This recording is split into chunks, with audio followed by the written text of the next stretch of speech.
Hey guys, welcome back to cook with Kalai YouTube channel. இன்றைக்கி நம்ம சேனலில் பாஸ்தா எப்படி செய்கிறதுன்னு பார்த்துடலாமா? இதுக்கு தேவையான இன்க்ரீடியன்ட்ஸ்: பாஸ்தா, தக்காளி, கேபேஜ்,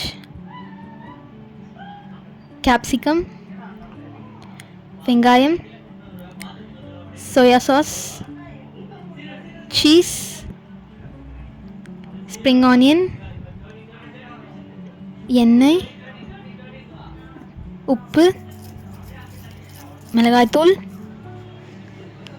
முட்டை, tomato sauce. First stove on பண்ணிவிட்டு அது மேலே ஒரு பாத்திரம் வச்சுக்கலாம்.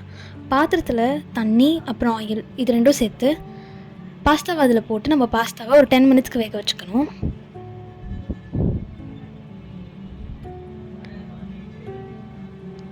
டென் மினிட்ஸ்க்கு அப்புறமா அதில் இருக்க தண்ணியெல்லாம் ட்ரெயின் பண்ணி வச்சிடலாம். இப்போது ஸ்டவ் ஆன் பண்ணிவிட்டு அது மேலே ஒரு கடாய் வச்சுக்கலாம்.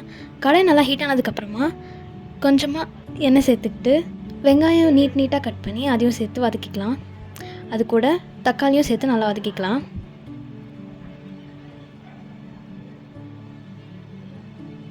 இப்போது தக்காளி வதங்குறதுக்காக நம்ம உப்பு ஆட் பண்ணிக்கலாம்.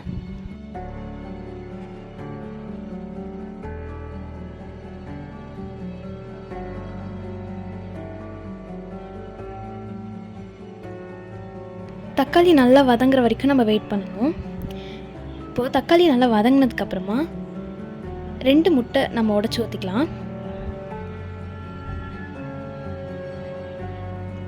முட்டை ஊற்றிட்டதுக்கப்புறமா அதையும் சேர்த்து நம்ம நல்லா மிக்ஸ் பண்ணிடணும்.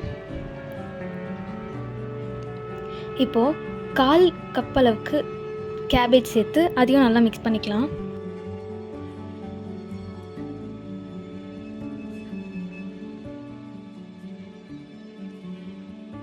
ஒரு 2 மினிட்ஸ் கழித்து நம்ம கேப்சிகமையும் ஆட் பண்ணிடணும்.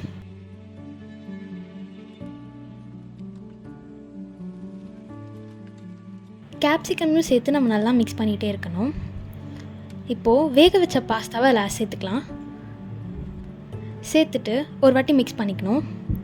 இப்போது 2 டேபிள் ஸ்பூன் அளவுக்கு நம்ம மிளகாய்த்தூள், 1 டேபிள் ஸ்பூன் அளவுக்கு சோயா சாஸ் ஆட் பண்ணி அதையும் நல்லா மிக்ஸ் பண்ணிக்கலாம். இப்போது 1/2 டேபிள் ஸ்பூன் அளவுக்கு டொமேட்டோ சாஸ் ஆட் பண்ணிக்கணும். இதெல்லாமே சேர்த்துட்டு நம்ம நல்லா மிக்ஸ் பண்ணிகிட்டே இருக்கணும்.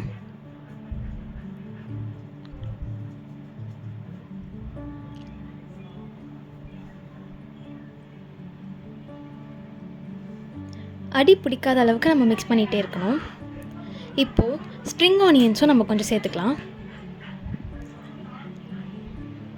லாஸ்ட்டாக சீஸையும் ஆட் பண்ணிக்கணும்.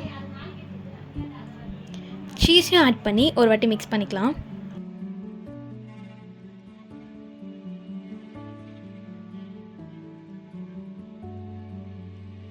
இப்போது ஸ்டவ் ஆஃப் பண்ணிவிட்டு நம்ம வேறு ஒரு பவுலில் அதை ட்ரான்ஸ்ஃபர் பண்ணிக்கலாம். டேஸ்டியான பாஸ்தா ரெடி ஆகிடுச்சு.